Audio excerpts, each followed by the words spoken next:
अस्सलामु अलैकुम व रहमतुल्लाहि व बरकातुह। अल्हम्दुलिल्लाह वस्सलातु वस्सलामु अला रसूलिल्लाह व अला आलिहि व अस्हाबिहि अजमईन, अम्मा बाद। मेरा प्रिय दाजुभाइ तथा दिदीबहिनीहरू, खरिदो फरोख्त अर्थात् खरिद बिक्री, व्यापार र त्यसै गरी चाहिँ व्यवसाय लेनदेनको बारेमा हामी कुराकानी गरिरहेका छौँ। अनि हिजोको पाठमा चाहिँ मैले बताएको थिएँ कि सुदको लेनदेन चाहिँ यो हराम गरिएको छ।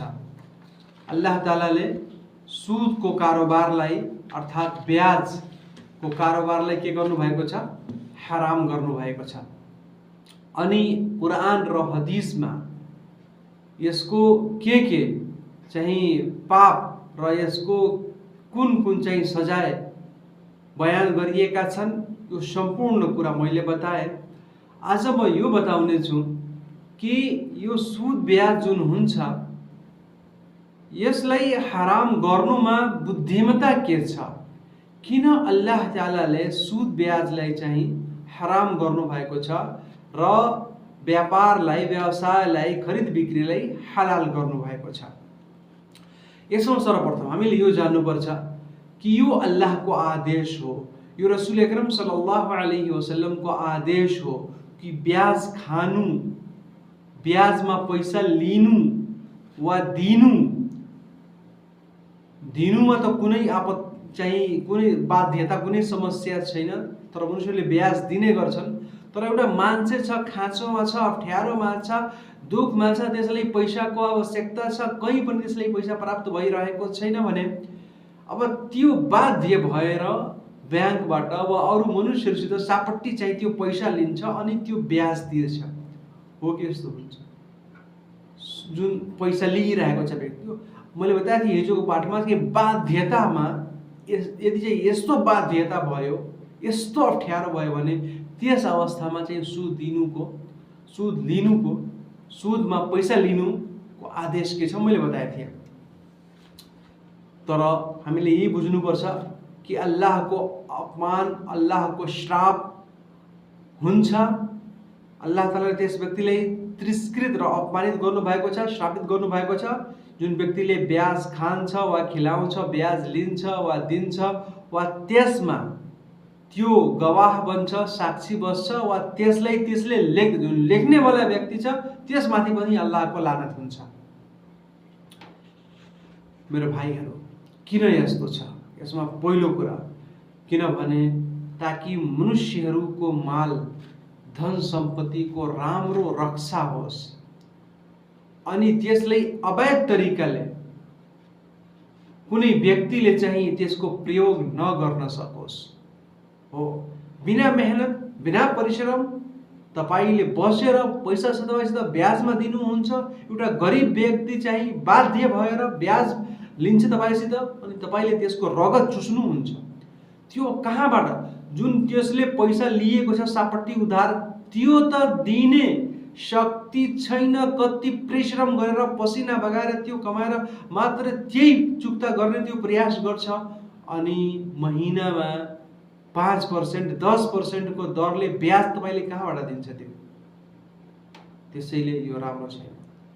मनुष्यहरूको मालमा चाहिँ सुरक्षा होस् र अवैध तरिकाले, नाजायज तरिकाले, गलत तरिकाले चाहिँ मालको चाहिँ सम्पत्तिको, रुपैयाँ पैसाको दुरुपयोग नहोस्, त्यसको प्रयोग नहोस्। दोस्रो कुरा, यसमा इस्लाम धर्मले के गरेको छ? हरेक प्रकारको धोखाधडीबाट मनाही गर्नुभएको छ। हामी लेनदेन गरौँ तर के छ?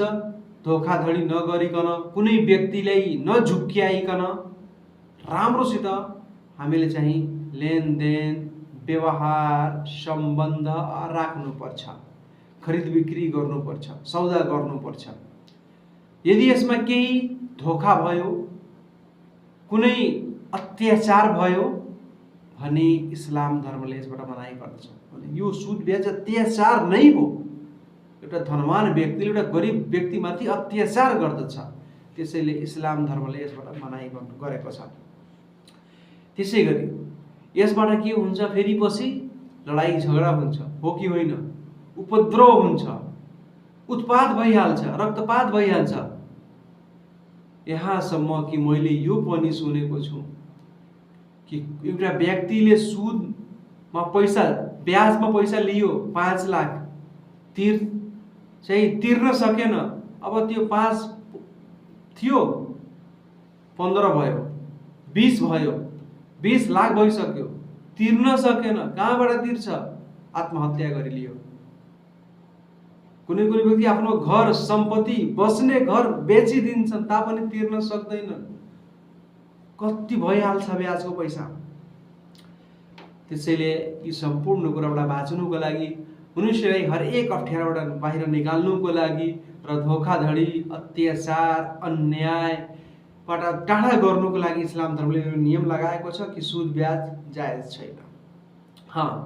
तपाईँ खेतीपाती गर्नु, त्यसमा उत्पादन गर्नु, तरकारीको उत्पादन गर्नु, त्यसलाई बेच्नु, त्यसबाट पैसा प्राप्त गर्नु, वा कुनै व्यवसाय गर्नु, बाख्रा पालन गर्नु, जनावरको पालन गर्नु, वा त्यसै गरी अरू कुनै कुरा बनाउनु, उद्योग, तपाईँ ठुलो हुनुहुन्छ भने कुनै कम्पनी खोल्नु, त्यहाँ त्यो कारोबार गर्नु राम्रोसित, यो जायज छ। तपाईले व्यापार गर्न चाहनुहुन्छ गर्नु, तपाईले त्यसमा परिश्रम गर्नुहुन्छ, मेहनत गर्नुहुन्छ, कोसिस गर्नुहुन्छ, सामानहरू किनेर ल्याउनुहुन्छ वा उत्पादन गर्नुहुन्छ, त्यसले बेच्नुहुन्छ, यसमा कुनै पनि आपत्ति छैन। तर सुद ब्याज इस्लाम धर्मले हराम गरेको छ।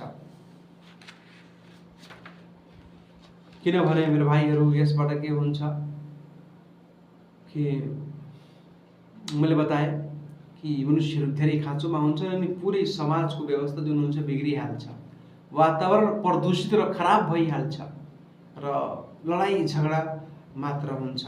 र जुन यो सुद खानेवाला, ब्याज खानेवाला व्यक्ति हुन्छ, यो अत्याचारी हो, अपराधी हो, पापी हो, दुष्कर्मी हो, अभिमानी र अन्यायी हो। यसले बाँच्नुपर्छ, किनभने यो ठुलो प्रकारको अत्याचार हो। अल्लाह तालाले कुरानमा भन्नुभएको छ, या अय्युहन्नास इन्नमा बग्युकुम अला अनफुसिकुम, अर्थात हे मानिसहरू हो, तिमीहरूको अभिमान, तिमीहरूको चाहिँ अत्याचार तिमीहरूमाथि नै आउँछ। जुन हामी अत्याचार, अहंकार र अभिमान गर्छौं त्यो हामी माथि नै हुन्छ, हामी माथि नै फर्केर आउँछ। त्यसैले कुनै पनि प्रकारको चाहिँ अत्याचार गर्नु वा आफूमाथि अहंकार वा अभिमान गर्नु यो जायज छैन, यो एकदमै नराम्रो कुरो हो।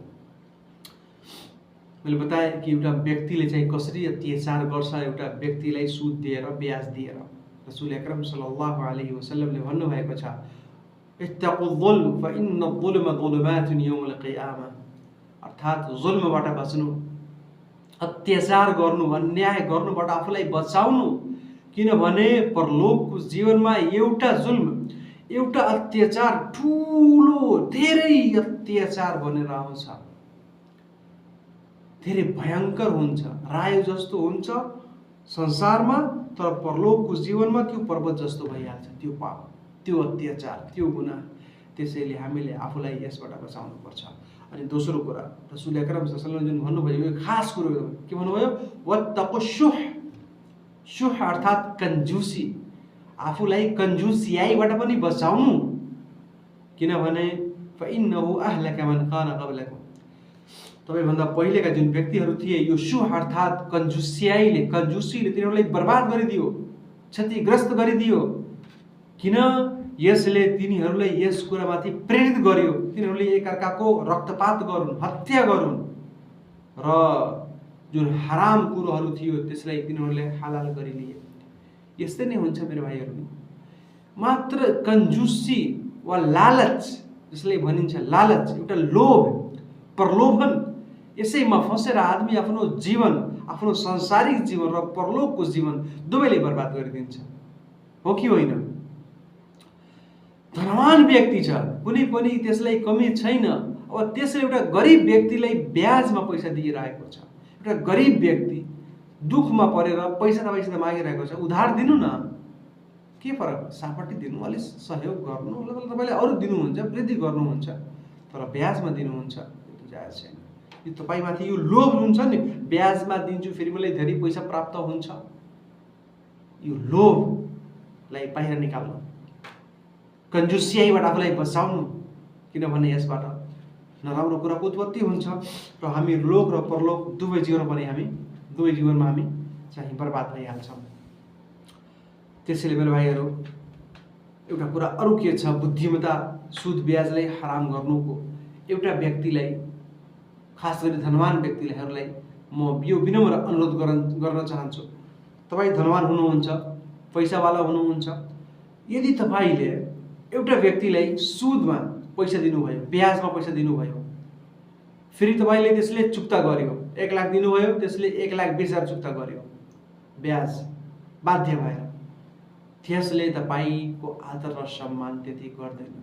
तर यदि तपाईँले त्यसलाई चाहिँ उधार दिनुभयो, सापटी दिनुभयो, त्यसको आवश्यकता पुरा भयो, अब त्यो उधार त्यसले चुक्ता गर्यो, अब तपाईँ बुझ्नु कि त्यसले तपाईँको कति आदर र सम्मान गर्छ, कति तपाईँ दुवैजनाको बिचमा प्रेमको भावना उत्पन्न हुन्छ। तपाईँ बुझ्नु, जुन व्यक्तिले सुद सहित पैसा वापस गर्यो त्यसले तपाईँको आदर र सम्मान गर्छ कि जुन व्यक्तिले मात्र उधारको पैसा वापस गर्यो त्यसले तपाईँको आदर सम्मान गर्छ? कसले धेरै गर्छ तपाईँ आफै कल्पना गर्नुहोस्। त्यसैले यसले के हुन्छ कि मनुष्यहरू बीच चाहिँ प्रेमको भावना उत्पन्न हुन्छ, एक अर्कासित माया गर्नेछन्, राम्रो वातावरणको संरचना हुन्छ यदि हामी उधार अर्थात् सापट्टीको लेनदेन गर्छौँ र सुद ब्याजबाट हामीले आफूलाई बचाउने चाहिँ हामीले प्रयास गर्छौँ। र दोस्रो कुरा मेरो भाइहरू, परलोकको जीवनमा हामीले सफलता प्राप्त हुन्छ।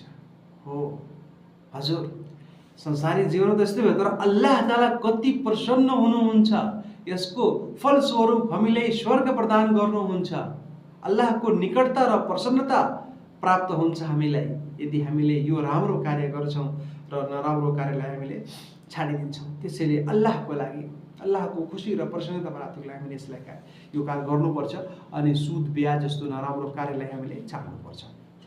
मेरो भाइहरू, दोस्रो कुरो जुन छ आजको मेरो पासमा, त्यो म संस्कृतमा इन्शाल्लाह अरू कुरा म भोलिकोबाट बताउँछु। त्यो के हो दोस्रो कुरा, कि चाहिँ यो सुद ब्याज चाहिँ कुन कुरामा लागू हुन्छ, सुद ब्याज चाहिँ कुन कुरामा लागू हुन्छ भने यो 7 प्रकारको कुराहरू छन्। 7 प्रकारको कुराहरू यसमा पहिलो जुन हदिसमा छ त्यो के हो, सुन र त्यसै गरी चाँदी र त्यसै गरी गहुँ र त्यसै गरी जौ र खजुर र नुन। यो यस्तो कुरो हो कि यो सुन चाँदी वा खानेकुरा यो जुन हामी दिन्छौँ नि, यसमा चाहिँ ब्याज कसरी भइहाल्छ। सुन छ, कुनै व्यक्ति कहाँ केही सुन छ, अब त्यो सुन कुनै चाहिँ पुरानो सुन हुन्छ र नयाँ सुन हुन्छ, गहना भयो त्यो आभूषण भयो।